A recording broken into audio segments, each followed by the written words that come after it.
네, 유엔 안보리의 대북 제재 결의안이 수일 내에 채택될 예정인데요. 이 결의안에 수위를 놓고 줄다리기를 벌였던 미국과 중국의 협상이 북한 미사일 발사를 계기로 급진전한 것으로 전해졌습니다. 또 우리 정부가 개성공단을 폐쇄하고 한미 간의 이 한반도 사드 배치 논의가 시작된 것도 중국을 자극했다는 분석이 나오고 있습니다. 뉴욕 김영수 특파원이 전해왔습니다. 지난 1월 북한의 4차 핵실험 이후 미국과 중국은 대북 제재 수위를 놓고 좀처럼 이견을 좁히지 못했습니다. 지난달 말에는 미국의 존 케리 국무장관이 베이징을 방문해 왕이 외교부장과 협상에 나섰으나 진전은 없었습니다. 하지만 북한이 이달 초 장거리 미사일 발사 실험을 강행하면서 분위기는 반전됐습니다. 월스트리트 저널은 오늘 미국 관료의 말을 인용해 북한이 중국의 반대에도 미사일을 발사한 것이 미중 협상의 전환점이 됐다고 보도했습니다.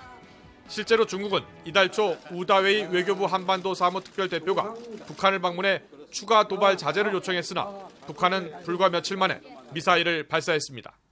그동안 대화를 통한 해결을 외쳤던 중국은 결국 미국의 강력한 제재안 요구를 수용했고 초안에 합의합니다. 针对新的形势的发展，我们也支持本次的决议应该对朝鲜的核岛开发计划进行有力的遏制。